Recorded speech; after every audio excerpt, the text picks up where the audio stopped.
नहीं समझ सकते। उत्तर, तुम समझते हो कि आत्मा अति सूक्ष्म स्टार है, उसमें ही सब संस्कार भरे हुए हैं। वही शरीर द्वारा अपना अपना पार्ट बजा रही है। शरीर जड़ है, आत्मा चैतन्य है। ऐसे ही फिर परमात्मा भी स्टार है, उसमें सारी नॉलेज है। वह मनुष्य सृष्टि का बीज रूप है, सत है, चैतन्य है। वह कोई हजारों सूर्यों से तेजो में नहीं है। यह गुह्य राज तुम बच्चे समझते हो। साइंसदान इन बातों को नहीं समझ सकते। तुम्हें सबको आत्मा और परमात्मा की पहचान पहले पहले देनी है। ओम शांति। बाप बच्चों प्रति कहे कि बच्चे स्वदर्शन चक्रधारी भव। यह बाप ने बच्चों को सावधानी दी। बच्चों को भी एक दो को सावधानी देनी है। बाप को याद करने से झट वह नशा चढ़ जाता है। स्मृति दिलाने के लिए एक दो को सावधान करना है। जैसे आपस में मिलते हैं तो नमस्ते आदि करते हैं ना, परंतु उससे कोई कल्याण नहीं होता है। कल्याण तब होगा जब तुम बच्चे एक दो को सावधानी देंगे। स्वदर्शन चक्रधारी अक्षर में सब कुछ आ जाता है। बाप का परिचय, मर्तबे का परिचय, चक्र का भी परिचय आ गया। तो एक दो को सावधानी देना पहला फर्ज है। याद कराने से खबरदार हो जाएंगे। घड़ी घड़ी एक दो को सावधान करना है। बाप और वर्षे को याद करते रहो। स्वदर्शन चक्रधारी हो, अपने को अशरीरी समझ अशरीरी बाप को याद करते हो। याद अर्थात योग। योग से ही तुम्हारी निरोगी काया बनती है। यह अभी का पुरुषार्थ है। अंत में जब एकदम कर्मातीत अवस्था हो जाएगी तब निरोगी बनेंगे। अभी तो पुरुषार्थी है। अभी बाप बैठ बच्चों को समझाते हैं, क्योंकि जानते हैं सभी बेसमझ हैं। जब देवताओं आदि की पूजा करते हैं, उन्हों के ऑक्यूपेशन का कोई को पता नहीं है, तो तुमको समझाना है। हम सबकी बायोग्राफी बता सकते हैं। पहले तो मुख्य परमपिता परमात्मा को जानना है। उसमें भी बहुत मनुष्य मूंझते हैं। कहते हैं परमात्मा का कोई नाम रूप नहीं है। तो पहली पहली मुख्य बात है आत्मा परमात्मा का भेद और ज्ञान बताना। यह तो जानते हैं सब आत्मा है। पुण्यात्मा पापात्मा कहा जाता है। पाप परमात्मा नहीं कहेंगे। पतित दुनिया है ना, परमात्मा तो पतित नहीं होता। इसलिए मनुष्य को पहले पहले आत्मा को जानना है, क्योंकि आत्मा का ज्ञान कोई भी मनुष्य में नहीं है। तर बाबा म्हणता है कि अभी तुम्हारा ये जो जीवन है, ये जीवन नया जीवन है, संगम युगी जीवन है, और यहाँ पर हमारा लक्ष्य है हमें संपूर्ण पावन बनना है, सर्वगुणों से संपन्न बनना है, संपूर्ण निर्विकारी बनना है। ये हमारा लक्ष्य है। तो इसके लिए पहले हमारी बुद्धि में आत्मा और परमात्मा का ज्ञान होना चाहिए अच्छी तरह से। हमें ये पक्का होना चाहिए हम आत्मा क्या है, कैसी है, कहां से आई है, और हमारा पिता परमात्मा कैसा है, कहां से आया है, कहां से आता है, उसका पार्ट कैसा है, ये क्लियर होना चाहिए। सूचना म्हणून नहीं, बातमी म्हणून नहीं। तर ते बिलकुल आपल्या बुद्धीमध्ये फिट पाहिजे, धारणेमध्ये पाहिजे. मैं कौन, मेरा कौन, ये क्लियर होना चाहिए हमारी बुद्धि में. जब ये बात हमें क्लियर हो जाएगी, जब हमारी बुद्धि में स्वदर्शन चक्र घूमता रहेगा, तब हम दूसरों को भी स्वदर्शन चक्र की याद दिला सकेंगे. हम उनको भी ये बात पक्की करा सकेंगे. पहले हमारा पक्का होना चाहिए. तो बाबा म्हणता है, मैंने सबसे पहले आते ही तुम बच्चों को ये सावधानी दी कि बच्चे स्वदर्शन चक्रधारी भव. ये बात सुनकर हमें सावधान हो जाना है. बाबा सावधान कर रहे हैं कि बच्चे तुम कौन हो. तुम ये ऐसे नहीं हो जैसे दिखाई देते हो, या ये दुनिया ओरिजिनल नहीं है, ये दुनिया अभी गंदी बन गई है. तुम अपने धाम को याद करो, अपने मूल रूप को याद करो. फिर जब पहले पहले तुम धरती पर आए थे तब तुम कैसे थे वो याद करो. तुम बिना विकारों के रहते थे, विकारों का नामो निशान भी नहीं था तुम्हारे जीवन में, और उस कारण 2500 साल तक तुम सुखी थे, संपन्न थे. और तुम्हारी उस स्थिति के कारण, जो सतयुग त्रेतायुग में स्थिति थी, जो संगम युग में तुमने जो सेवा की थी, उस आधार से तुम्हारी पूजा हो रही है आज तक मंदिरों में भी. आपला हा जो प्रवास आहे हा आपण बुद्धीमध्ये ठेवायचा आहे.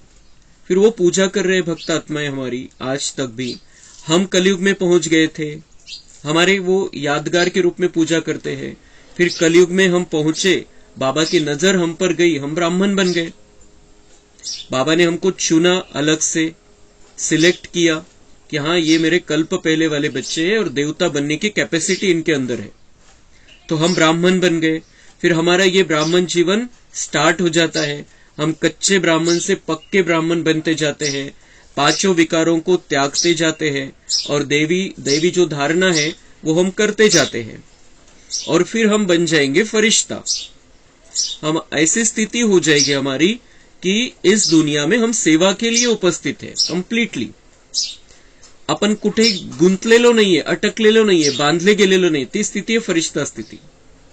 तो उस लेवल तक पहुंचना है, उस स्थिति तक हमें पहुंचना है, और फिर हम बन जाएंगे देवता. तो बाबा म्हणता है ये स्वदर्शन चक्र अपने बुद्धि में घुमाते रहो. अपने आप को भी सावधान स्थिति में रखना है, और दूसरों को भी सावधानी देनी है, दूसरों को भी सावधान करना है.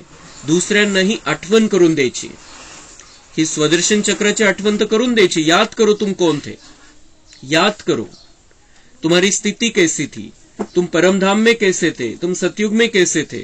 फिर आज तक तुम्हारे मंदिरों में पूजा हो रही है, बाबा ने तुमको चुना, और फिर तुम बनने वाले हो फरिश्ता. ये याद दिलानी है, सावधान करना. वो सावधान हो जाएंगे अगर हम उनको याद दिलाएंगे. और दूसरी बात है कि उनको ज्ञान के लिए सावधान करना है कि मुरली सुनो. मुरली नहीं सुनते हो, सुनो. मुरली क्लास में बैठकर सुनो. जब मजबूरी है तब उस दिन की बात अलग है, लेकिन क्लास में बैठकर मुरली सुनना चाहिए. बाबा का क्लास है तो उसके लिए सावधान करना है. फिर योग के लिए सावधान करना है. अमृत वेला करो, खाना खाते समय बाबा को याद करो, बीच बीच में थोड़ा थोड़ा बैठकर बाबा को याद करो. कामकाज करते हुए बाबा याद है, याद दिलाओ उनको कि शिव बाबा याद है, बहुत प्यार से. फिर हमें उनको याद दिलाना है कि नुमा शाम योग के लिए, जब अगर वैसा समय है, फिर दिन भर में बीच बीच में याद दिलाना है. फिर ज्ञान, योग, धारणा. फिर धारणा के बारे में जब हम याद दिलाते हैं किसी को, तो वो जो अहंकार अंदर रहता है वो जागृत हो जाता है. लेकिन फिर भी बाबा कहते सावधान करो. की काय होतं की आपण सांगतो एकमेकांना की नाही असं थोडी सांगितलेलं आहे बाबांनी. ऐसा अगर हम बोलते, ये धारणा के बारे में चारों विषय में हमें सावधान करना है. और वो सावधान करने का फायदा ये होगा कि उनकी उन्नति होती है, हमारी भी उन्नति होती है. क्योंकि हम अगर दूसरों को याद दिला रहे हैं तो हमको पक्का होता जाता है. तो हमारा भी फायदा, उनका भी फायदा. तर ज्या वेळेला आपल्याला कोणामध्ये काही गडबड वाटते त्यावेळेला आपण त्यांना सांगायचंय की देखो ये स्थिति कैसी है तुम्हारी. लेकिन वो भी कैसे बोलना है, टॉन्ट के हिसाब से नहीं. ये बाबांनी काय सांगितलं तुम्ही काय करताय या भाषेत नहीं, बहुत प्यार से. बाबा ने क्या समझाया है हमको, हम कौन है, हम कितनी महान आत्माएं हैं, हम कितनी दिव्य आत्माएं हैं. हमें उन्हें याद दिलाना है कि नहीं, बाबा ने ऐसे नहीं कहा है, बाबा ने कहा है ऐसे ऐसे बोलना है, ऐसे बात करनी है, ऐसे सोचना है, ऐसे वाइब्रेशन रखना है। बहुत प्यार से हमें एक दूसरे को सावधान करना आहे. टॉन्ट मारण्याच्या हिशोबाने नाही, नाव ठेवण्याच्या हिशोबाने नाही, किंवा आपण खूप मग ज्ञानी आहे ना, आपण खूप श्रेष्ठ स्थितीमध्ये आणि त्यांची स्थिती तर काहीच नाही, या भावनेतून पण नहीं. हमें हर एक के प्रति शुभ भावना रखनी है, कल्याण की भावना रखनी है, और किसी को भी सावधानी देनी है तो बहुत मीठे शब्दों में सावधानी देनी है. दुनियेमध्ये सावधान करतात तर ते कडक भाषा असते कि असं कसं, तुला कळतं का, तुला अक्कल आहे का. बाबा हमें नहीं सिखाता है, बाबा सिखाता है बहुत मीठे शब्दों में सावधान करना है. सावधानी तो देनी है, ते तो कर्तव्य है, क्योंकि किसी को हम देख रहे हैं वो अपना नुकसान कर ले रहा है, घाटा कर ले रहा है अपना, और कमाई का समय है, सेकंड सेकंड कमाई जमा करनी है और बाद में चांस नहीं मिलने वाला है. तो एक दूसरे को सावधान करना हमारा फर्ज है. अगर हम नहीं सावधान करते तो हम पाप कर रहे हैं. ये पक्का, एकदम पक्का बुद्धीमध्ये ठेवायचंय. सामने देख रहे हैं, गलत है तो हमें सावधान करना है, लेकिन फक्त एवढंच लक्ष ठेवायचं गोड शब्दामध्ये. आणि नहीं शब्दामध्ये शक्य है कि उस आत्मा की सुनने की स्थिति नहीं उस समय, तो उस समय मनसा सेवा करनी है. बाबा से शांति की, प्यार की किरणें लेकर उनको देनी है. फिर सब जब समय आएगा, थोड़ा टाइम निकल जाता है, फिर हम उनको समझा सकते, बता सकते, चाहे कोई भी हो,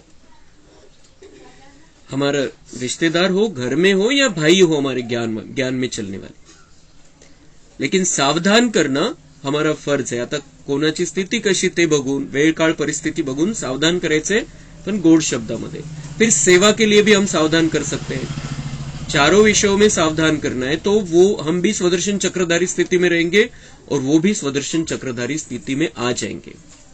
और जब ये स्वदर्शन चक्र चालू हो जाता है अंदर, जब ये स्वदर्शन चक्र अंदर चालू रहता है, तब ही हमारे पाप कर्म कट सकते हैं और तभी हमारे अंदर दिव्य गुणों की धारणा हो सकती है. आणि म्हणून बाबांचं हे सगळ्यात महत्वाची सावधानी आणि सगळ्यात महत्वाचं वरदान आहे, बच्चे स्वदर्शन चक्रधारी भव. तो इस स्वदर्शन चक्र से ही ज्ञान में भी रहेंगे हम बहुत अच्छी रीति से, ज्ञान को अच्छी रीति से रसपान भी करेंगे, उसका धारण भी करेंगे, योग भी लगा रहेगा बाबा के साथ. जेव्हा आपण स्वदर्शन चक्र घुमवतोय बुद्धीमध्ये, तेव्हा ऑटोमेटिक बाबा बुद्धीमध्ये येईल. क्योंकि हम परमधाम में रहते तो बाबा साथ में, हम सतयुग में आए तो कैसे, किसने बनाकर भेजा हमें, ऐसे इतना सजा सवार कर किसने भेजा, इतके गुणी कस काय बनलो आपण, तर बाबांनी बनवलं, म्हणून आपण सतयुगामध्ये देवता है. फिर हमारी पूजा क्यों हो रही, क्योंकि बाबा ने ये सिखाया था हमको. दुनिया वालों को दुआएं देना, दुनिया वालों के लिए अच्छा सोचना, उनको सुख शांति प्रेम आनंद देना, हमको बाबा ने सिखाया. इसलिए हम पूजने लायक बन गए. तो हमारे मंदिरों में पूजा हो रही, बाबा ने किया, वो बाबा ने कराया हमसे. और फिर बाबा ने चुना हमको, हम ब्राह्मण बन गए, बाबा के बच्चे बन गए, बाबा ने दत्तक घेतला आपल्याला. और हम फरिश्ता बनेंगे तो बाबा हमें बना रहा है फरिश्ता. रोज मुरली सुनाता है, रोज हमें योग में वरदान देता है, करंट देता है, और उस आधार से हम फरिश्ता बन जाएंगे, और फरिश्ता सो देवता. तर हे स्वदर्शन चक्राचे खूप जास्त फायदे. आणि म्हणून बाबांनी एकदा सांगितलं होतं की 24 वेळा स्वदर्शन चक्र फिरवा तुम्ही, 24 वेळा स्वदर्शन चक्र फिरवा. आणि कसं फिरवा, बाबांनी सांगितलं होतं 5 मिनिट. 5 मिनिट नाही शक्य, 5 सेकंदामध्ये फिरवा. 5 सेकंदामध्ये या 5 स्वरूपाची आठवण करा. निराकारी, अनादि स्वरूप, फिर आदि स्वरूप देवता, फिर पूज्य स्वरूप द्वापर का, द्वापर के बाद का, फिर ब्राह्मण स्वरूप, और फिर फरिश्ता. बस बघायचं ते चित्र, आपलं आपण येते असं चित्र बघायचंय. तो ये बहुत महत्वपूर्ण, आज से हमें ये पक्का कर लेना है कि बाबा ने मुझे आज की तारीख भी बहुत बढ़िया है, 23/2/23. आज बाबा ने मुझे ये सावधान किया है कि मुझे स्वदर्शन चक्र घुमाते रहना है.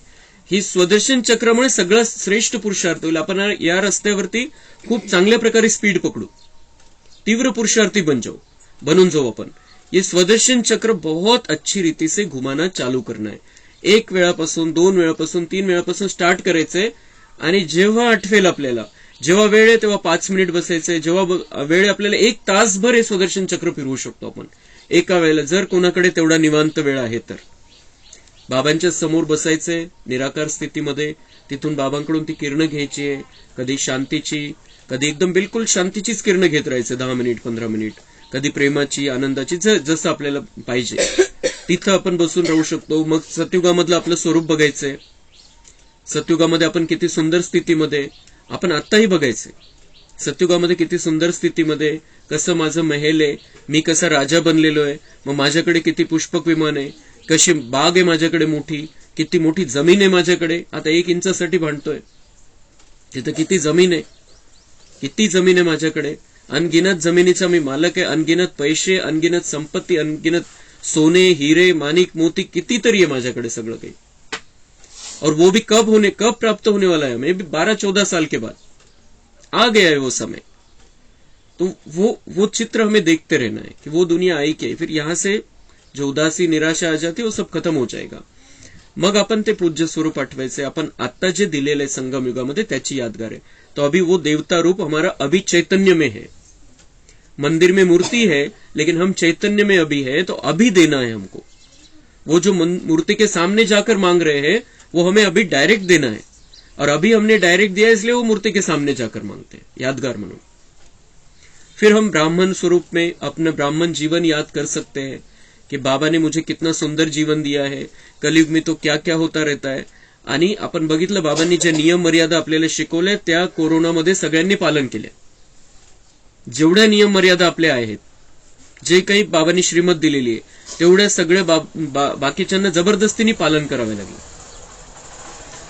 सगळ्या प्रकारचे नियम त्यांना पालन करावे लागले जबरदस्तीने. पण त्याचा कुठल्याही प्रकारचा, त्यांनी ते केलं त्याचं कुठल्याही प्रकारचं पुण्य त्यांचं जमा नाही झालं, नियम मर्यादा त्यांनी पालन केल्या म्हणून. लेकिन हम बाबा के कहने पर कर रहे हैं तो हमारा पुण्य जमा हो जाता है. तो इस ब्राह्मण जीवन को सदा बुद्धि में रखना है और फिर हम बन जाएंगे फरिश्ता. तर असं आपण 1 तासभर पण सुदर्शन चक्र घुमवू शकतो, आणि जेव्हा वेळ नाहीये 5 सेकंदामध्ये बघून घ्यायचे 5 स्वरूप. तो ये जितना हम ये सुदर्शन चक्र की प्रैक्टिस करेंगे उतना हमारे पाप कर्म भस्म होते जाएंगे और धारणा होती जाएगी अच्छी रीति से. तो बाबा म्हणता है कि आत्मा को पहले आत्मा को जानना है, क्योंकि आत्मा का ज्ञान कोई भी मनुष्य में नहीं है. आत्मा ही सुनती है, आत्माएं खाती पीती सब कुछ करती है इन ऑर्गन्स द्वारा. आत्मा का रूप क्या है, कहते हैं चमकता है भ्रुकुटी के बीच में अजब सितारा. आत्मा का है, परमात्मा का है, दुनिया वाल्यांना काहीच माहिती नाहीये. हम आत्माएं कैसी है, भ्रुकुटी में चमकता है अजब सितारा. दुनिया वाले फक्त म्हणतात, आणि ते म्हणतात मग एकीकडे तर असं म्हणत आले ते की भ्रुकुटी में चमकता है अजब सितारा. मग त्यांना माहितीच नाहीये कुठे आहे आत्मा. ते म्हणतात सगळ्या शरीरामध्ये आत्मा आहे, मग म्हणतात हृदयामध्ये आत्मा आहे. और कहते क्या है, भ्रुकुटी में चमकता है अजब सितारा. वही सत्य है, लेकिन वो सिर्फ शब्दों में रह गया. उनको वो उस स्थिति में आए नहीं, या उस स्थिति में उन्होंने आत्मा को कभी सोचा भी नहीं, देखा भी नहीं. लेकिन बाबा ने आकर हमें ये परिचय दिया कि आत्मा शरीर में कहीं भी नहीं रहती है, आत्मा रहती है भ्रुकुटी में, वही तख्त है उसका. असं नाही की फिरत राहते शरीरामध्ये कुठे, कधी डोळ्यामध्ये आलेली, कधी हातामध्ये आलेली, कधी पायामध्ये आलेली. वो तख्त है, तख्त पर विराजमान रहती है भ्रुकुटी में, दोनों आंखों के बीच में, मस्तक के मध्य में. आपण आपलं रूप पण बघत राहायचे. जसं बाबा आज आपल्याला घेऊन जातोय तसं तसं आपण चित्र पण बघत राहायचंय. बाबा आपल्याला पक्क करून घेईल आज सगळं ते. तो आत्मा का रूप समझना पड़ेगा. आत्मा का रूप कोई इतना बड़ा तो नहीं है, आत्मा अति सूक्ष्म है, छोटीशी बिंदू, आणि खूप सुंदर आहे. नुसतं बिंदू म्हणजे त्याला काही एकदम कोरडं त्या स्थितीमध्ये नाही बघायचंय. आपण आत्मा अतिशय सुंदर आहे, अतिशय सुंदर आहे. खूप चांगली चमक आहे आपल्यामध्ये, आणि खूप चांगले असे सुंदर सुंदर किरण निघतात आपल्यामधून. तो वो रूप अपना देखना है, वो सुंदर स्वरूप देखना है. तो हम आत्मा इतनी सुंदर है, सामने वाली आत्मा भी इतनी सुंदर है. जैसे बाबा ने 2 दिन से पक्का कराया हमको कि उसके भ्रुकुटी में देखना है, आत्मा को देखना है. आत्मा बहुत सुंदर है, शरीर को नहीं देखना है. ये कवर है, ती शरीरावरची जर त्वचा काढून टाकली तर सगळं किळस येईल आपल्याला. तो ये सारा शरीर है, कवर है, लेकिन आत्मा बहुत सुंदर है, बहुत सुंदर है. तर तसं आपलंही रूप बघायचंय आणि समोरच्याचे रूप आपण बघायचंय. आत्मा का रूप है 0 अथवा बिंदी भी कहते हैं. अब इस पर भी विचार करना चाहिए कि आत्मा कितनी सूक्ष्म है. मनुष्य पूछते हैं आत्मा शरीर से कैसे निकलती है. कहां से निकलती है। कोई कहते हैं कि खोपड़ी से निकलती, कोई कहते हैं आंखों से निकलती, क्योंकि दरवाजे तो बहुत है ना। परंतु आत्मा क्या है, आत्मा है क्या चीज, यह जानना बड़ा वंडरफुल है।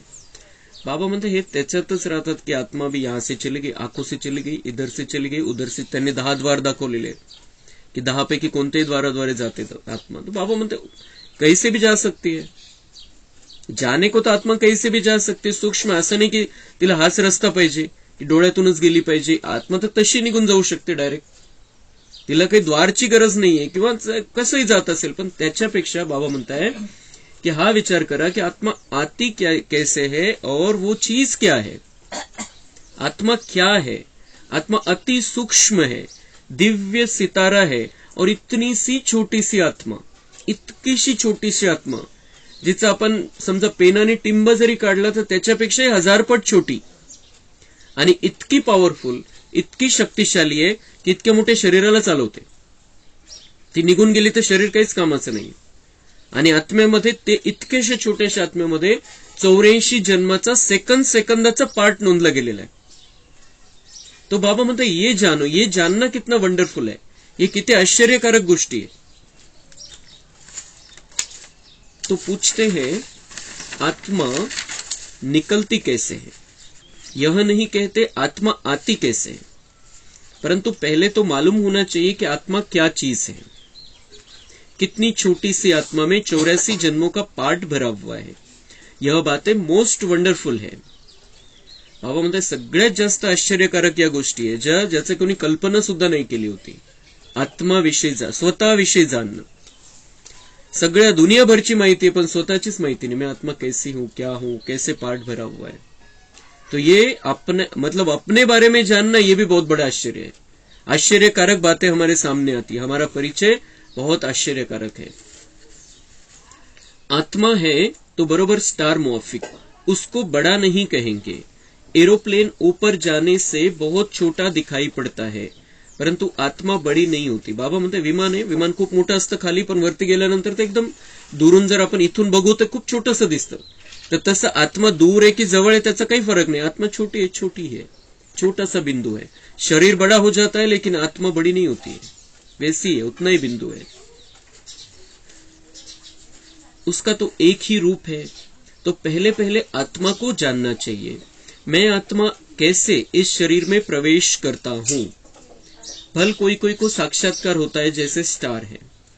उस छोटी सी आत्मा में सब नॉलेज भरी हुई है। आत्मा है एक ही, यह बड़ा वंडर है। परमात्मा के रूप का भी किसी को पता नहीं है। वास्तव में जैसे आत्मा है वैसे ही परमपिता परमात्मा है, वह भी बाप है। भल यहाँ बाप और बच्चा छोटा बड़ा होता है, परंतु आत्मा छोटी बड़ी नहीं हो सकती। आत्मा और परमात्मा के रूप में कोई भेद नहीं है, बाकी दोनों के पार्ट में, संस्कारों में भेद है। तो बाबा म्हणता है बाप और बेटा यहाँ छोटा बड़ा होता है, लेकिन आत्मा और परमात्मा एक ही साइज के हैं, एक ही आकार के। आणि जन्म पण एकाच दिवशी झालेला आहे। बाबांनी सांगितलंय कि दुनिया में किसी बाप और किसी बेटे का एक साथ जन्मदिन कभी भी नहीं है, लेकिन हमारा और शिव परमात्मा का जन्मदिन एक ही दिन है। जब बाबा आता है, यज्ञ की स्थापना करता है, उसी समय हमें भी अवतरित कर लेता है, हमें भी जन्म दे देता है सूक्ष्म में। और इसलिए बाबा ने उस दिन कहा बाप और बच्चे का जन्मदिन एक ही दिन एक ही समय पर है। तो जन्मदिन भी एक ही है, हमारा रूप भी एक जैसा है, हमारी साइज भी एक जैसी है, बाबा की और हमारी। सिर्फ बाबा म्हणता है पार्ट में और संस्कारों में भेद है। मेरा पार्ट अलग है, तुम्हारा पार्ट, तुम सभी आत्माओं का पार्ट अलग है, मेरा पार्ट अलग है। और मेरे संस्कार कभी मिटते नहीं है, तुम्हारे संस्कार खत्म होते जाते हैं, परिवर्तन होता जाता है, लेकिन मेरे संस्कार हमेशा सेम रहते हैं। बाप समझाते हैं मेरे में क्या संस्कार है, तुम आत्माओं में क्या संस्कार है। मनुष्य आत्मा और परमात्मा के रूप को न जानने के कारण आत्मा परमात्मा एक कह देते हैं। बड़ा घोटाला कर दिया है, सगळा घोटाळाच करून ठेवलेला आहे। बाबा म्हणतात दुनियेमध्ये ते कोणी काय सांगितलं, कोणी काय सांगितलं, कोणी काय सांगितलं, लेकिन सत्य तो बाबा आकर हमें बताता है। जानना बहुत जरूरी है। परमात्मा भी है, ब्रह्मा विष्णु शंकर भी है, इन सब में आत्मा है। जगत अम्बा सरस्वती को गॉडेज ऑफ नॉलेज कहते हैं, तो जरूर सरस्वती की आत्मा में नॉलेज होगी, परंतु उनमें कौन सी नॉलेज है यह कोई को पता नाही है. बाबा म्हणतात सरस्वतीला ज्ञानाची देवी म्हटलं जातं. ती कोण आहे? मम्मा. मम्मांचा तो पार्ट आहे. सरस्वती जी यादगार बनवलेली भक्ती मार्गामध्ये ते मम्मा आहे, आणि मम्मा ज्ञानाची देवी. ज्ञान तिच्यामध्ये असं नसा नसामध्ये ज्ञान भिनलेलं होतं, और जैसे ही बाबा ने कहा उनके अंदर वो छपता जाता था ज्ञान, आणि म्हणून तिची पूजा केली जाते ज्ञानाची देवी म्हणून. तर हे फक्त शाळेमध्ये पूजा करतात, तिला ज्ञानाची देवी समजलं जातं सरस्वतीला, पण तिच्याकडे कोणतं ज्ञान होतं हे कोणालाही माहिती नाही. कोणतं ज्ञान होतं तिच्याकडे? सायन्सचं होतं, मॅथ्सचं होतं, भूगोलाचं होतं, इतिहास होतं, इतिहासाचं ज्ञान होतं, की कोणत्या भाषेचं ज्ञान होतं, कोणालाही माहिती. फक्त म्हणतात ज्ञानाची देवी, आणि शाळेत खूप महत्व आहे त्याला सरस्वती पूजनाला, ज्ञानाची पूजा. त्या पण ज्ञान कोणतं होतं हेच माहिती नाही.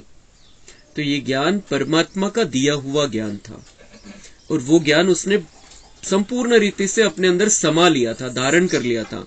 आणि म्हणून आपल्या ज्ञान मार्गामध्ये ज्ञानाची धारणा करणारं, ज्ञान संपूर्णपणे आपल्यामध्ये घेणारं आणि लगेच ते स्वरूपामध्ये येणारं जर कोणी असेल तर ती यादगार है मम्मा. और मम्मा ने वो करके दिखाया था, और इसीलिए उसका आज तक गायन पूजन होता है ज्ञान की देवी के रूप में.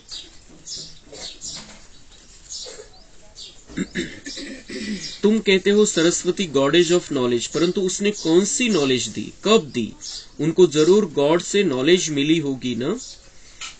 तो वो सरस्वती को ज्ञान की देवी कहते. बाबा मुझे समझाओ दुनिया वालों को कि उसने कौन सा ज्ञान दिया, और उसको ज्ञान भगवान से मिला होगा.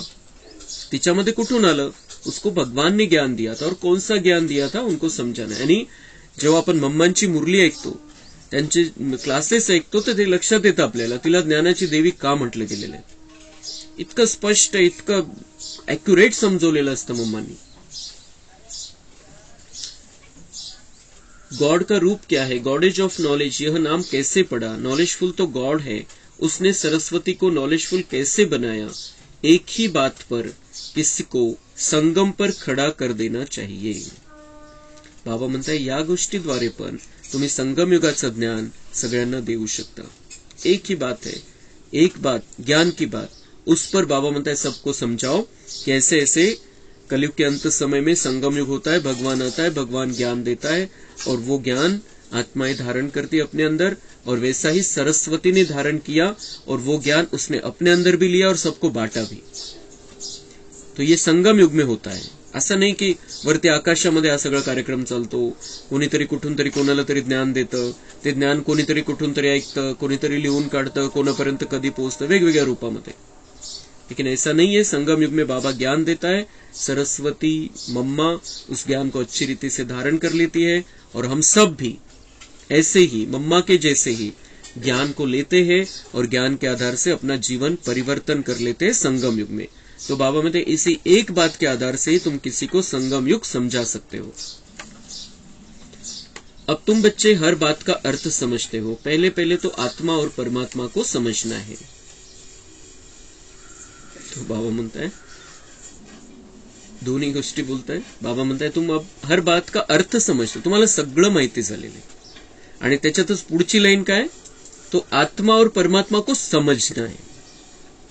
समझना है म्हणजे बाबा म्हणताय हर बात का अर्थ तुम्हें पता है. आपल्याशी बोलताय हर बात का अर्थ पता है, लेकिन अब आत्मा और परमात्मा को समझना है.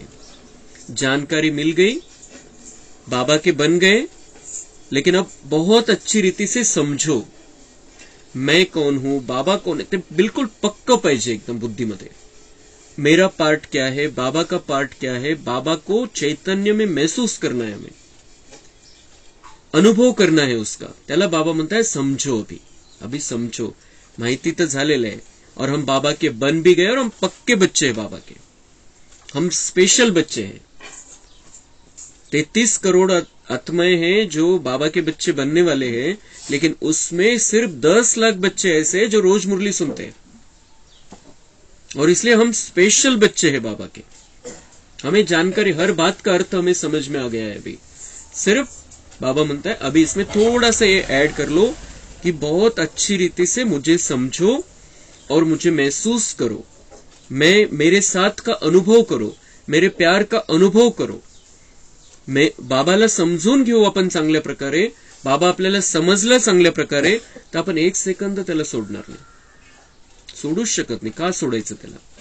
तो ये थोडासा वो बाबा म्हणते थोडीशी ती मार्जिन राहिलेली आहे कि तुम कभी कभी मुझे भूल जाते हो, कभी कभी धारणा की बातें याद नहीं रहती है, कभी कभी थोड़ा सा मूड खराब हो जाता है. तो अगर हम बाबा को समझ लेंगे तो हमारी स्थिति एकाग्र भी रहेगी और एक रस भी रहेगी. तर त्या अर्थाने बाबा म्हणतोय आत्मा और परमात्मा को समझना है. बाप ने बच्चों को समझाया है, आत्मा स्टार है, उसमें सारी नॉलेज कैसे भरी हुई है यह कोई साइंसदान भी समझ नहीं सकेंगे. आत्मा में ही सब संस्कार रहते हैं. अब आत्मा तो स्टार है, अच्छा परमात्मा का रूप क्या है? वह भी परमात्मा है, फर्क नहीं है. यह जो महिमा गाते हैं वह हजारों सूर्यों से तीखा है, ऐसा नहीं है. बाप कहते हैं सिर्फ तुम्हारी आत्मा में नॉलेज नहीं है, मैं परमात्मा नॉलेजफुल हूं, बस यह फर्क है. बाबा म्हणतात तुम्ही आणि मी सेम टू सेम. फर्क क्या है? तुम्हारी आत्मा में जो नॉलेज मैंने दिया था संगम युग में वो खत्म हो गया है और मेरा नॉलेज सदा कायम रहता है. माझ्यामध्ये ज्ञान सदा कायम राहतं आणि तुमचं संपून जातं नंतर. मी येऊन ते ज्ञान देतो, बस इतकाच फरक आहे तुमच्यामध्ये आणि माझ्यामध्ये. आणि जे सांगितलं गेलं भक्ती मार्गामध्ये की वो हजारों सूर्यों से भी तेजोमय है, तो ऐसे कैसे रहेगा भगवान जिसको हम देख भी नहीं सके? एका सूर्याकडे नाही बघू शकत आपण. एक सूर्य 10-11 वाजेनंतर आपण सूर्याकडे नाही बघू शकत, और वो हजारों सूर्यों से ज्यादा तेजोमय ऐसा दिखाए. मग काय कामाचा तो भगवान? उसको हम ऐसे नजर करके भी नहीं देख सकते, तो काय कामाचा तो? तो वो बस महिमा के हिसाब से कहा गया है, ते सांगणाऱ्याची चूक नाहीये. महिमा त्याचे इतकी किरण निघतात, इतकी पॉवरफुल किरण निघतात की हे सगळी दुनिया परिवर्तन होऊ शकते. फक्त बाबा एका झटक्यात का करत नाही? कारण त्याला आपलं भाग्य बनवायचं म्हणून.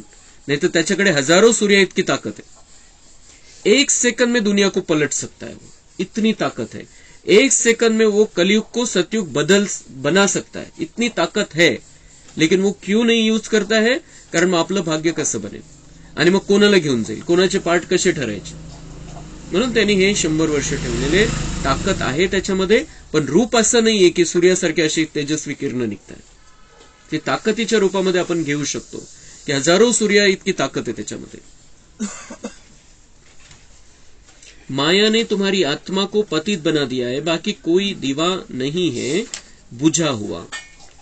बाबा म्हणतात ही आत्मा ही बुझा हुआ दिया है, हे दिवा विझलेला आहे आणि मग मी ज्ञानाचं तूप टाकून या दिव्याला पुन्हा जागृत करत असतो. सिर्फ आत्मा से नॉलेज निकल गई है, बाप और रचना की. सो अब तुमको नॉलेज मिल रही है. बाबा म्हणते ये ज्ञान निकल गया था तुम्हारे में से, वो ज्ञान मैं फिर से दे रहा हूं. बाबा में नॉलेज है, वह भी आत्मा है, कोई बड़ी नहीं है. उनको भी नॉलेजफुल, सरस्वती को भी नॉलेजफुल कहा जाता है. अब उनको नॉलेज कब मिली? सरस्वती किसकी बच्ची है? बाबा विशेष मम्मांचा. तर सरस्वतीच्या रूपामध्ये यादगार आहे, तिचा पार्ट आपल्याला आज समजून सांगताय. सगळ्यांचेच पार्ट आपल्याला माहिती झालेले. हा विशेष पार्ट हा दुनियावाल्यांना माहितीच नाही सरस्वती कौन है. तो सरस्वती किसकी बच्ची है यह कोई जानते नहीं है. सरस्वती परमात्मा शिव बाबा की बच्ची है. संगम युग में ब्रह्मा की बच्ची ही बनती है. संगम युग में ब्रह्मा के मुख से ही उसका जन्म होता है आणि आत्मा रूपामध्ये शिव बाबांची बच्ची है.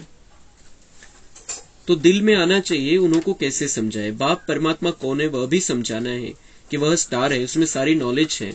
गॉड फादर मनुष्य सृष्टि का बीज रूप है, सबका बेहद का बाप है, वह सत्य है, चैतन्य है, उनमें सच्ची नॉलेज है, उनको ट्रुथ भी कहते हैं. तो परमात्मा सत्य आहे, चैतन्य आहे आणि सगळ्या प्रकारचे ज्ञान आहे त्याच्याकडे. तो बाबा के बारे में भी समझाना है, आत्मा के बारे में भी समझाना है, हमारे खुद का परिचय भी देना है, बाबा का परिचय भी देना है, और बाकी जो यादगार बने हुए भक्ति मार्ग में उनके बारे में भी दुनिया वालों को हम बता सकते हैं, क्योंकि हमें सब पता है, उनको नहीं पता है. और कोई में सच्ची नॉलेज नहीं है. रचयिता एक बाप है तो सारी रचना की नॉलेज भी उनमें ही है. झाड़ का बीज रूप है ना. आत्मा तो चैतन्य है, शरीर तो जड़ है. जब आत्मा आती है तब यह चैतन्य होता है. तो बाप समझाते हैं मैं भी वही हूं, आत्मा छोटी बड़ी हो नहीं सकती, जैसे तुम आत्मा हो वैसे परमात्मा यानी परमात्मा है। फिर उनकी महिमा सबसे ऊंच है, मनुष्य सृष्टि का बीज रूप है, मनुष्य ही उनको याद करते हैं। यह तो जानते हैं बाप ऊपर में रहते हैं। आत्मा इन ऑर्गन्स द्वारा कहती है हे परमपिता परमात्मा। मनुष्य यह नहीं जानते हैं क्योंकि देह अभिमानी है। तुम अब देही अभिमानी बने हो, अपने को आत्मा निश्चय करते हो। तुम जानते हो गॉड तो निराकार को ही कहा जाता है, हम उनकी संतान हैं। वह गॉड ही आकर नॉलेज देते हैं, उनको नॉलेजफुल ब्लिसफुल कहा जाता है। रहम का सागर, सुख का सागर, शांति का सागर, यह महिमा दी गई है। तो जरूर बाप से बच्चों को वर्षा मिलना है। उन्होंने कोई समय आकर वर्षा दिया है, तब महिमा गाई जाती है। तो बाबा म्हणता है मेरी महिमा गाते हैं, ज्ञान का सागर, सुख का सागर, शांती का सागर। तर मी ज्ञानाचा सागर आहे, मी शांतीचा सागर आहे, सुखाचा सागर आहे, पण तुम्हाला त्याचा काय फायदा आहे? मी तो महिमा क्यों गाते हैं? क्योंकि मैंने तुमको ये दिया है, और उसकी यादगार के रूप में, या वो जो बुद्धि में बैठा है, कहीं ना कहीं रिकॉर्डिंग है कि वो आता है, वो हमें ये सब कुछ देता है, और इसलिए हम उसकी महिमा गाते। नाही तर त्याची नुसती स्तुती गाऊन काय फायदा आहे? नुसती आरती करून काय फायदा आहे? भजन करून काय फायदा आहे? पूजा करून काय फायदा आहे? उसके पास होगा बहुत होगा, हमारे क्या काम का? तो दुनियामध्ये काय म्हणतात, तू जर कोणी अहंकार असेल, तू पैशावाला आहे ना, तुझ्या घरचा पैशावाला आहे, तो बाबा के पास भी अगर कुछ है, हमें कुछ उसका फायदा नहीं, तो महिमा क्यों गाएंगे हम? और इतनी महिमा गाते आए हैं हम, क्यों गा रहे हैं? क्योंकि उससे हमें प्राप्ति हुई है, और इसीलिए हम उसकी महिमा गाते हैं। तो बाबा म्हणते मुझसे ये सब कुछ तुम्हें मिलता है, वर्षा मिलता है। उन्होंने कोई समय आकर वर्षा दिया है, तब महिमा गाई जाती है। देवताओं की महिमा अलग है, बाप की महिमा अलग है। सब आत्माओं का वह बाप है। क्रिएटर होने के कारण उनको बीज रूप कहा जाता है। आणि क्रिएटर कसा आहे, तो रचयिता कसा आहे, तो असं नाही की आत्मा तयार करतो, आत्मा बनवतो, किंवा त्याच्यावर तुकडे तुकडे झाले आणि आत्मा बनल्या, तसा तो रचयिता नाहीये। तो रचयिता आहे म्हणजे काय, जुन्याला नवं करतो, आपल्यामध्ये सगळी नवीनता आणतो। जे आपण जुने झालेलो आहे, खराबी आलेली आहे, संपूर्ण परिवर्तन करतो प्रत्येक संगमयुगामध्ये येऊन। म्हणजे आपण जसे आहोत त्याच्यामध्ये जमीन अस्मानचा बदल होऊन जातो, परिवर्तन होऊन जातं दिवस रात्री इतकं। आणि म्हणून त्याला रचयिता म्हटलेलं आहे कि वो आकर हमें संपूर्ण रीति से बदल देता है, कि जैसे हम बनते हैं उसमें कोई भी प्रकार का पुराना अंश नहीं रहता है, और उस अर्थ से वो रचयिता है, रचता है हमको संगम युग में आकर। पहले पहले बाप का परिचय देना है। शास्त्रों में दिखाते हैं अंगुष्ठ मिसल है, हम कहते हैं वह ज्योति बिंदु है। शास्त्रों में क्या दिखाते हैं, अंगुठे मिसल है। आणि हे बाबांनी 15 वर्ष तसंच चालू ठेवलं, की शास्त्रामध्ये सांगितलेलं आहे ना भगवान अंगुष्ठ मिसल है, तर बाबांनी तेच सांगितलं की हा इतना ही है। कारण बाबांनी त्याचं मग कारण पण नंतर सांगितलं, सत्य मैंने बाद में बताया की ज्योति स्वरूप है, इतना सा छोटा सा बिंदू है। कारण त्यावेळेला बाबा म्हणते तुमचे एकदम बिलकुल ते जसं केजी मध्ये टाकतात मुलांना, त्याला जर डायरेक्ट 10वीचं सांगितलं तर कसं कळणार त्याला? 10वीवाला जे ज्ञान आहे ते त्याला डायरेक्ट दिलं ते बुद्धीला पचणार नाही, आणि 2500 वर्षापासून वेगळं काही ऐकत आलेली ती रेकॉर्डिंग वेगळी बुद्धीमध्ये। म्हणून नवीन नवीन जेव्हा ज्ञानामध्ये आले सगळे, बाबांनी ज्ञान सुरू केलं तेव्हा बाबांनी सांगितलं मैं अंगुष्ठे मिसाल हूं, इतका आहे मोठा असं दाखवलं। कारण एकदम बुद्धी स्थिर नसती झाली, एखाद्या पॉइंटवरती विश्वास नसता बसला, आणि कोणाला साक्षात्कार जरी बाबांनी करवले तर बिंदू काय दिसणार, काय बघणार त्याला इतकंसं छोटासा। म्हणून बाबांनी मग थोडेसे मोठे झाले बच्चे, तयार झाले, भट्टीमध्ये तपले चांगले, मग त्यांना बाबांनी सांगितले एक दिवस की मैं ऐसा हूं, इतना छोटा सा ज्योतिबिंदू हूं। त्यानंतर तसं त्याचं कारण बाबांनी तेच सांगितलं की पहिले नाही सांगितलं, कारण तुम्हाला कळलं नसतं, विश्वास बसला नसता, आणि तुम्ही अर्धवट ज्ञान सोडून निघून गेले असते, इथपर्यंत परिस्थिती आली असती। आणि म्हणून बाबांनी पहिले त्यांचं मन तयार केलं की इतकं मोठं रूप नाहीये, अंगुष्ठ मिसाल आहे, मोठं तर नाहीये, इतकंसं आहे, हजारो सूर्य इतका नाही, इतकंसं आहे। पहिले हे सांगितलं आणि मग खरं सांगितलं की मी छोटासा आहे। तो हम कहते वह ज्योति बिंदु है, चित्र भी बनाए हैं, परंतु इतना बड़ा तो वह है नहीं, वह तो अति सूक्ष्म है। तो क्या समझाए, तुमको कहेंगे चित्र में इतना बड़ा रूप क्यों दिखाया है, बोलो नाही तो क्या रखे. मग बाबा म्हणताय मग त्यांना ते तुम्हाला विचारतील मग छोटा सा बिंदु है तो फिर चित्र में एक तो भक्ति में भी उतना बड़ा बनाया है और तुमने अपने चित्रों में भी जब हम शिव शंकर का वगैरह बताते हैं तब हम बड़ा ही बनाते हैं. तर बाबा म्हणताय रूप ऐसा क्यों दिखाया, बोलो नहीं तो क्या रखे, वह तो एक बिंदी है, फिर उनकी पूजा कैसे करेंगे. मग भक्ती मार्गामध्ये पण ते बिंदूवरती कोणाचं लक्ष गेलं असतं आणि पूजा कशी केली असती. म्हणून भक्ती मार्गामध्ये पण मोठं बनलं आणि नंतर हे समजवण्यासाठी ज्ञानामध्ये मोठं दाखवलं जातं. पण आपल्याला क्लिअर आहे की छोटी सी बिंदी पर ध्यान देणं आहे. तो मग भक्ति मार्ग में का बर मोठं बनवलं, बाबा म्हणता है कि वह तो एक बिंदी है, फिर उनकी पूजा कैसे करेंगे, उन पर दूध कैसे चढ़ाएंगे. पूजा के लिए यह रूप बनाया हुआ है आणि बनवणारे कोण है, आपणच है. हमने ही तो स्टार्ट की थी भक्ति शिव की, तो हमने वो बड़ा बनाया. क्यों बनाया, क्योंकि फिर पूजा कैसे करेंगे छोटी से पॉइंट की. तर भले थोडंसं आठवलं असेल त्यावेळेला राजा विक्रमादित्याने ज्यावेळेला सोमनाथचं मंदिर बनवलं त्यावेळेला बुद्धीमध्ये असेल ये परमात्मा तो छोटा सा है, बुद्धि में होगा, लेकिन वो उसको ये आया होगा ख्याल की कसं मग भक्ती कशी करणार, कसं बघणार त्याला. मग त्याने ते मोठं रूप बनवलं आणि त्याला मग सजवलं, हिऱ्यांनी मोतींनी सजवलं त्याला. बाकी यह समझते हैं कि वह है परमपिता, परमात्मा, परम धाम में रहने वाले.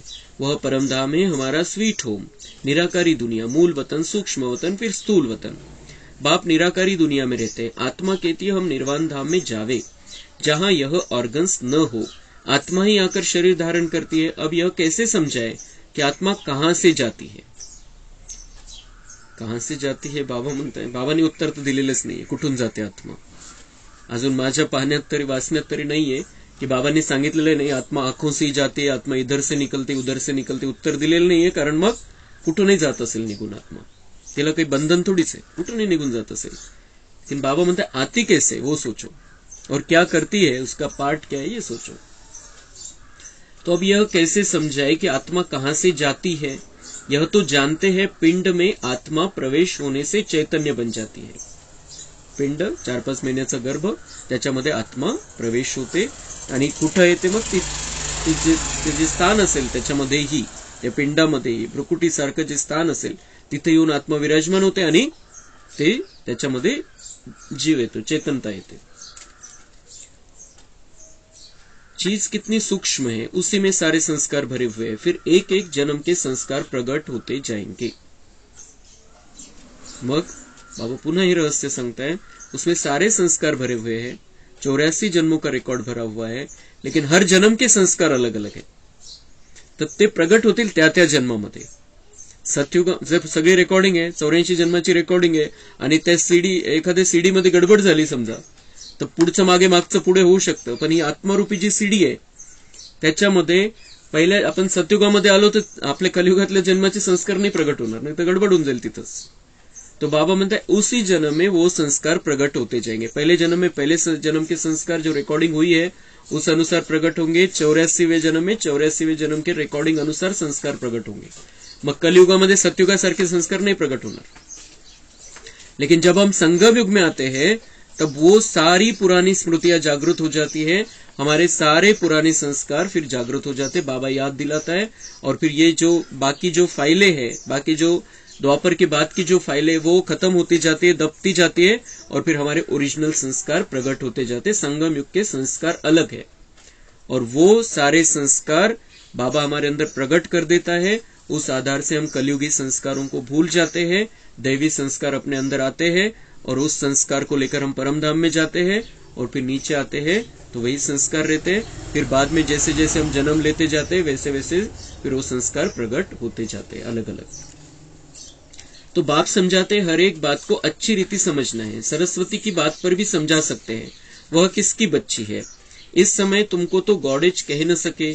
सरस्वती है ब्रह्मा की बेटी, तो जरूर वह भी गॉड ऑफ नॉलेज ठहरा. ब्रह्मा के मुख कमल से दिखाते हैं ज्ञान दिया, तो ब्रह्मा का भी नाम है ना. इस समय तुम हो ब्राह्मण. भल आत्मा प्योर होती जाती है परंतु शरीर तो प्योर हो नहीं सकता, यह तमोप्रधान शरीर है. तो बाप समझाते हैं बच्चे एक दो को सावधान कर उन्नति को पाना है. एक दो को सावधान कर उन्नति को पाना है. दुसऱ्यांना सावधान करा आणि स्वतःचं भाग्य बनवून घ्या. बाबा म्हणते क्योंकि वो आप उसको परिवर्तन करने में निमित्त बने, तो वो भी परिवर्तन हो जाएगा, उसका भी भाग्य बदल जाएगा, उसके भी अच्छे भाग्य की रिकॉर्डिंग होगी, लेकिन तुम्हारी भी उन्नति होगी क्योंकि उसका भाग्य बनाने में आप निमित्त बने. त्याला पाप करण्यापासून तुम्ही थांबवलं, विकर्म करण्यापासून थांबवलं, त्यावेळेला तुम्ही सावधानी दिली, तर बाबा म्हणतात तुम्हारी भी अच्छी रिकॉर्डिंग होती जाएगी, तुम्हारा भाग्य बढ़ता जाएगा.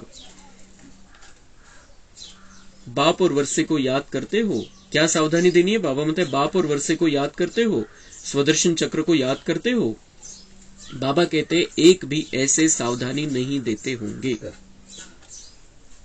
तो बाबा म्हणता है अभी हमें पता है हम सावधानी देते या नहीं देते, लेकिन बाबा कह रहे हैं ऐसे सावधानी एक भी नहीं देते होंगे. एक तो कोणत्या हिशोबाने सावधानी की आपला अहंकार, हा मला मी खूप ज्ञानी है ऐसे हिसाब से, या फिर वो हमें पटता नहीं, हमें ऐसा लगता है कि ये इतने ज्ञान में रहने के बाद ऐसा कैसे करते, अशा हिशोबाने आपण सांगतो कोणाला काहीतरी. लेकिन वो अच्छी भावना से, बहुत अच्छी भावना से, बहुत शुभ भावना से, बहुत कल्याण की भावना से, इसमें इस आत्मा का भी कल्याण है, मेरा भी कल्याण है, बाबा म्हणते अशा प्रकारची सावधानी देणं चालू करा. की हे रहमची भावना ठेवायची आपल्याला प्रत्येक आत्म्याविषयी, की याचं कल्याण झालं पाहिजे आणि यांच्याकडून जी चूक होती ती नाही झाली पाहिजे, कारण यांना खूप मोठं भाग्य बनवायचं, ही खूप श्रेष्ठ लेवलची आत्मा आहे, दिव्य लेवलची आत्मा आहे. तसं समजून तशा स्थितीमध्ये राहून आपल्याला कोणालाही सावधानी द्यायची, आणि सावधानी द्यायची जरूर आहे, हे पक्क करायचं आपण आज. बाप को याद करते करते नींद को जीतने वाला बनना है, इसमें तो बहुत कमाई है. बाबांना कशा कशामध्ये कमाई हे सांगायचं असतं, म्हणून मध्येच कोणता तरी पॉइंट येतो, मध्येच कोणता तरी पॉइंट येतो. आता बाबा म्हणताय नींद में भी सावधान करके उन्नति को पाओ, फिर नींद में भी बाबा को याद करते करते नींद को जीतने वाला बनना है. जितकी बाबांची आठवण बुद्धीमध्ये राहील तितकी आपली झोप पण कमी होत जाईल, कमी झोपेमध्ये काम होईल. पण आपण आपल्या तब्येतीचं बघायचंय, शरीरालाही सांभाळायचंय. कोणाची 4 तासामध्ये झोप होते, कोणाला 6 तासाची झोप आवश्यक असते. प्रत्येकाने शरीराचा सांभाळ करून मग जितकं आपल्याला करता येईल तितकं करायचंय. जर 4 तासामध्ये झोप होऊन आपण फ्रेश राहू शकतोय दिवसभर, तर बस झाले 4 तास झोप. असं नाही की त्या डॉक्टरांनी सांगितले 6 तास 8 तास. जर आपण फ्रेश राहू शकतोय तर, आपण जर फ्रेश राहू शकत नाही तर आपण 6 तास झोप घ्यायची, 6.5 तास झोप घ्यायची, 7 तास झोप घ्यायची. प्रत्येकाचं काम वेगवेगळ्या प्रकारचं आहे, दिवसभर किती मेहनत आहे त्याच्यावरती पण अवलंबून असतं. पण जरी आपण झोपतोय तरी पण झोपताना बाबांची आठवण, उठल्याबरोबर बाबांची आठवण, तर त्या झोपेमध्ये पण कमाई होईल, योगयुक्त आपली झोप राहील. तो कमाई में कभी थकावट नहीं होती है, परंतु स्थूल काम भी करने पड़ते हैं, इसलिए थकावट भी होती है. दोन्ही गोष्टी सांगतात बाबा. बाबा म्हणते कमाई में कभी थकावट नाही. आता कोणाला कमाई होती तर तो थकत नाही, पण स्थूल काम आहे ना, असं नाही की कमाई आहे तर मन बुद्धी तर फ्रेश राहते, की कमाई होते याच्यातून आपल्याला, पण शरीराची मेहनत आहे, बुद्धीची मेहनत घ्यावी लागते, तर बाबा म्हणते उसमें थकावट होती है. लेकिन थकावट से मुक्त होने का रास्ता भी है, बाबा को याद करते करते सब कुछ करना है. बाप समझाते रात को भी जागकर बाबा से बातें करते ज्ञान सागर में डुबकी लगानी होती है. जैसे एक जानवर होता है पानी में डुबकी लगाता है, तो ऐसे डुबकी मारने से, विचार सागर मंथन करने से देखते हैं कि बहुत पॉइंट्स आती है, कहां कहां से निकल आती है. इसको कहा जाता है रात को जागकर ज्ञान का विचार सागर मंथन करना. तर बाबा म्हणतात दिवसा इतका वेळ नाही मिळणार, तर रात्रीचा उपयोग करून घ्या. आणि रात्रीचा उपयोग कोणता करू शकतो आपण? जास्त आपण आपल्या तब्येतीच्या हिशोबाने विचार करायचा, क्लिअर, थोडा हळूहळू आपण त्याच्यावरती नियंत्रण प्राप्त करू शकतो, विजय प्राप्त करू शकतो झोपेवरती. पण एकदम अचानक काही नाही करायचं आपल्याला. आपण समजा आता 4ला उठतोय तर 3:45 सुरू करू शकतो, कोणी 4:15ला उठत असेल तर 4ला सुरू करायचं, असं हळूहळू हळूहळू मागे जायचंय. पण एकदम असं नाही की मला आता आजपासून आता 2 वाजताच उठायचंय आणि योग करायचंय. शरीराला सहन नाही होणार, त्याची सेटिंग असते, घड्याळ सेट झालेली असते आतली. आणि म्हणून आपण हळूहळू स्वतः शरीराचं तिचा सांभाळ करून, जाणीव ठेवून की याला शरीराकडून मला दिवसभर काम घ्यायचंय, मेहनत करून घ्यायची, तर त्यालाही तेवढा आराम मिळाला पाहिजे. मध्ये जे सगळ्या प्रक्रिया चालतात रात्री त्या सगळ्या झाल्या पाहिजे. आणि 10 ते 2च्या झोपेमध्ये बऱ्याचशा प्रक्रिया होऊन जातात. पण आता कोणाला लेट होत असेल तर मग थोडा प्रॉब्लेम आहे. पण 10 ते 2 जर कोणाची झोप होत असेल तर त्या 4 तासामध्ये जे आवश्यक आहे तेवढी सगळी चार्जिंग आपली होऊ शकते शरीराची. पण मग दिवसभर किती मेहनत आहे त्याच्यावरती सगळं डिपेंड आहे. तर म्हणून आपण 10 ते 4 ज्याला व्यवस्थितपणे झोप होते 10 ते 4, नंतर आपण 4 ते 8चा जो टायमिंग आहे तो आपण आपल्यासाठी ठेवू शकतो. कंप्लीट 4 ते 8चा टाइमिंग तो वो रात ही है दुनिया वालों के हिसाब से, हमारे लिए अमृत वेला है लेकिन रात ही है दुनिया वालों के हिसाब से. तो उस समय बाबा म्हणताय रात को जागकर अच्छी तरह से, मग 4 ते 4:45 आपण बाबांच्या आठवणीमध्ये राहू शकतो. निरसंकल्प बाबांकडून किरणं घ्यायची आणि 4:45 पासून आपण मंथन करू शकतो चांगल्या प्रकारे, अर्धा तास, पाऊण तास, 1 तास. आणि मग योगच्या स्थितीमध्ये राहू शकतो, विचार करू शकतो, चलता फिरता उठता बसता. आणि दिवसभरामध्ये ज्ञानामध्ये डुबकी लावू शकतो आपण. दिवसभरामध्ये जानवर, बाबा म्हणताय जानवर क्या पाणी में डुबकी लगाता है, तो कसं एकदम भिजून जातो, चिंब होऊन जातो तो. तर तसं बाबा म्हणताय तुम्ही आपलं तेवढ्यापुरतं तेवढं पाठ बजावा, कामापुरतं तुम्ही त्या स्थितीमध्ये राहा, कामधंदा आहे, पण मग बाकी वेळ मग मधून मधून अशी डुबकी मारत राहा ज्ञानामध्ये. आणि कसं बिलकुल चिंब होऊन जा, असं नाही की बस थोडंसं काहीतरी एखादा पॉईंट आठवला संपला, असं नाही. त्याच्या बिलकुल गहिराईमध्ये जा. जनावर कसं डुबकी मारतो, बिलकुल चिंब होऊन जातो तो, ते बघायचंय आपण की आपल्याला ज्ञान सागरामध्ये डुबायचंय. आणि बाबा म्हणते कहां से क्या मिलेगा, कहां से क्या मिलेगा. ज्ञान सागर में बहुत कुछ समाया हुआ है. कोणता पॉइंट काय भेटून जाईल आपल्याला, आणि एखादा पॉइंट आपल्या पुरुषार्थ किती वाढवेल किंवा दुसऱ्यांचं काय कल्याण होऊन जाईल त्या पॉइंटद्वारे काहीच सांगता येत नाही. म्हणून ये डुबकी लगाना हमें चालू करना है, अच्छी रीति से गहराई में जाना है, ज्ञान के पार्ट के हिसाब से पार्ट में आना है. आणि त्या कासवासारखी स्थिती पाहिजे. मग समेटून घ्यायचंय आणि बिल्कुल बाबा के साथ में है कंप्लीट. तो ये अगर स्थिति हमारी हो जाएगी तो इसका मतलब क्या हुआ, बाबा ने हमने बाबा को समझ लिया, आत्मा और परमात्मा हमें समझ में आ गया. ये स्थिति हमारी अब होनी चाहिए. बहुत आनंद भी लेना है, जीवन में भी आनंद लेना है, उमंग उत्साह में भी रहना है, दुनिया वालों को अच्छी रीति से प्रेरणा भी देनी है, दुनिया वालों के दुख भी दूर करने हैं. सब कुछ करते हुए हमें बाबा के साथ में रहना है. तो रात को जागकर ज्ञान का विचार सागर मंथन करना. मनुष्य तो बिल्कुल ही नहीं जानते, उनको समझाना है. बाप ज्ञान का सागर है, उनसे वर्षा मिलना है. जो आदि सनातन देवी देवता धर्म वाले सतयुग में थे उनको जरूर वर्षा मिला होगा ना. अब सारी राजधानी को वर्षा कैसे मिला. बाप ने आकर यह नॉलेज दे नर से नारायण बनाया है. बड़ा युक्ति से हर एक का ऑक्यूपेशन बताना है. सरस्वती भी ब्रह्मा मुख वंशावली है, तो जरूर परमपिता परमात्मा आया, उसने ब्रह्मा द्वारा मुख वंशावली रची. पहले पहले नॉलेज किसको दी, कहते हैं कलश सरस्वती को दिया, बीच में ब्रह्मा को गुम कर दिया है. यह किसको पता नहीं है कि ब्रह्मा तन में आकर माताओं को कलश दिया है, तो जरूर ब्रह्मा भी सुनते होंगे ना. ब्रह्मा के हाथ में शास्त्र भी दिखाते हैं. ब्रह्मा की मत मशहूर है, तो वह भी सभी वेदों शास्त्रों के सार की मत देता होगा. ब्रह्मा द्वारा शिव बाबा समझाते हैं. ब्रह्मा कहाँ से आया, यह रथ कहाँ से निकला, कोई नहीं जानते. बाबा ने अभी बताया है जो तुम समझा सकते हो. तो बाबा ने हमें बहुत सारी बातें बताई है, सारे रहस्य हमारे सामने प्रकट कर दिए हैं, और अब हमें ये बातें सबको समझानी है. सभी को समझानी है. सभी अज्ञानी है, उनको ज्ञान की रोशनी देनी है. और अभी हम सबको पता है कि बोलठान में अभी ज्ञान की रोशनी देना चालू कर दिया है. विशाल बहन ने और सुनैना बहन ने, मनीषा दीदी ने, कमल दीदी ने आकर वहां पर कोर्स किया, और अभी बोलठान में ये कोर्स होकर अभी बाबा के बच्चे निकलना चालू हो गए हैं. कोई भी नहीं था वहां पर इन दोनों के सिवाय, और अभी सभी बाबा के बच्चे तयार हो रहे हैं. बाकी जो तिथे 2-4 होते अजून त्यांच्या घरामध्ये पण आहेत, पण त्यांनी अजून इतकं चांगल्या प्रकारे बाबा मिलन झालेलं नाहीये, इतक्या चांगल्या प्रकारे ज्ञानाची धारणा नहीं केलेली है. और उनकी बेटी है वो तो और भी आगे निकल रही है. लेकिन इन तीनों ने, चारों ने मिलकर बहुत अच्छी रीति से बोलठान में सेवा प्रारंभ कर दी है, और बहुत अच्छी रीति से उनको ज्ञान भी समझ में आने लग गया है.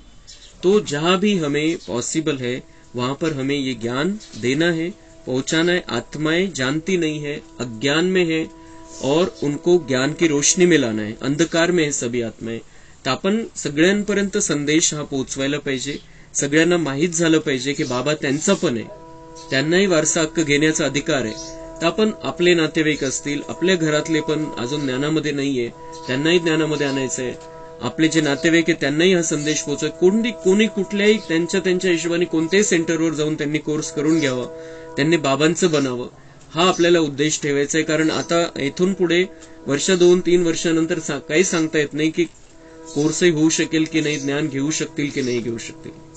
म्हणून आपल्याला जितक्या लवकर शक्य आहे तितक्या लवकर हे ज्ञान सगळ्यांपर्यंत पोहोचवायचंय, सगळ्यांच्या कल्याणासाठी निमित्त बनायचंय. त्यासाठी बाबांनी हे सगळं सार घेतलेलं है आज. ये दुनिया वालों को तुम्हें भी समझना है, तुम्हें भी अच्छी रीति से बुद्धि में रखना है और दुनिया वालों को भी बहुत अच्छी रीति से समझाना है और अपनी बुद्धि में इस ज्ञान को घुमाते रहना है, इस ज्ञान में डुबकी लगाते रहना है. और हम जितना पक्के होते जाएंगे हमारे द्वारा सेवा भी उतनी ही बढ़ती जाएंगी. अच्छा, मीठे मीठे सिक्के लधे बच्चों प्रति माता पिता बाप दादा का याद प्यार और गुड मॉर्निंग. रूहानी बाप की रूहानी बच्चों को नमस्ते. हम रूहानी बच्चों की रूहानी बाप दादा को याद प्यार, गुड मॉर्निंग, नमस्ते. वहां बाबा वहां, शुक्रिया बाबा शुक्रिया. धारणा के लिए मुख्य सार है, रात को जागकर ज्ञान का विचार सागर मंथन करना है, ज्ञान सागर में डुबकी लगानी है, बाप को याद करते नींद को जीतने वाला बनना है, स्वदर्शन चक्र फिराते रहना है, आपस में बाप और वर्षे की याद दिलाते एक दो को सावधान कर उन्नति को पाना है. वरदान, स्वयं को संगम युगी समझ, व्यर्थ को समर्थ में परिवर्तन करने वाली समर्थ आत्मा भव. यह संगम युग समर्थ युग है, तो सदा यह स्मृति रखो कि हम समर्थ युग के वासी, समर्थ बाप के बच्चे, समर्थ आत्माएं हैं. तो व्यर्थ समाप्त हो जाएगा. तर आपण विकारांचा तर त्याग करतोय, पण व्यर्थ थोडं राहिलेलं आहे. व्यर्थ येतं मधून मधून, ते विघ्न रूप आहे आपल्यासाठी, समर्थ बनण्यामध्ये विघ्न रूप आहे. तर बाबा म्हणताय स्मृति क्या रखो, यह संगम युग समर्थ युग है, यह हमें समर्थ बनाने वाला युग है. और व्यर्थ जो आता है उसमें समर्थ बनने में विघ्न है.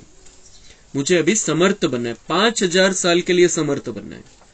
कम बात नहीं है, 5000 साल की रिकॉर्डिंग बनानी है. तो व्यर्थ का कोई काम नहीं होना चाहिए हमारे जीवन में, हमारे विचारों में, हमारे मन में, बुद्धि में. तो सदा यह स्मृति रखो कि हम समर्थ युग के वासी, समर्थ बाप के बच्चे, समर्थ आत्माएं हैं. तो व्यर्थ समाप्त हो जाएगा. ये स्मृति में रखो कि हम समर्थ युग के वासी हैं. संगम युग समर्थ युग है, अब हम कलयुग में नहीं है. हम समर्थ युग के वासी हैं, समर्थ बाप के बच्चे हैं.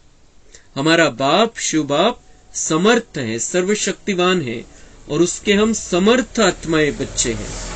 अपन पण शक्तिशाली है. तो बाबा म्हणता है व्यर्थ का काम ही नहीं रहेगा, कुछ व्यर्थ समाप्त हो जाएगा. जो हमारी ताकत कम करता है वो व्यर्थ है हमारे लिए. जो हमारे अंदर दैवी ताकत भरता है, देवता बनने की ताकत भरता है, वो सब बातें हमारे लिए अच्छी है. जो हमें उस स्थिति से नीचे लेकर आती है वो व्यर्थ है. ते हा बघायचंय आपण, व्यर्थ काय आणि समर्थ काय, आणि व्यर्थ पासून दूर राहायचंय. कलयुग है व्यर्थ. जब कलयुग का किनारा कर चुके, संगम युगी बन गए, तो व्यर्थ से किनारा हो ही गया. यदि सिर्फ समय की भी याद रहे तो समय के प्रमाण कर्म स्वतः चलेंगे. बाबा म्हणता है समय कौन सा चल रहा है, तुम संगम युग में आ गए, कलयुग समाप्त हो गया, तो संकल्प भी समय के अनुसार, संगम युग के अनुसार चलेंगे. कलियुगी टाइप के संकल्प हमारे नहीं होने चाहिए, पक्का करायचंय. जसे ते लोक विचार करतात, जसे बोलतात, जसे वागतात, जसे त्यांचे व्हायब्रेशन आहे, तसे आपले नसले पाहिजे. हमने कलयुग से किनारा कर लिया, संगम युग में आ गए हैं. बाबा ने हमें अलग निकाल लिया है, अलग पॉट में रखा है. जैसे माली फूलों को अलग करके रखता है, वैसे बाबा ने हमको अलग करके रखा है. अभी हमें वो संस्कार हमारे अंदर नहीं दिखाई देने चाहिए, उससे दूर रहना है हमें.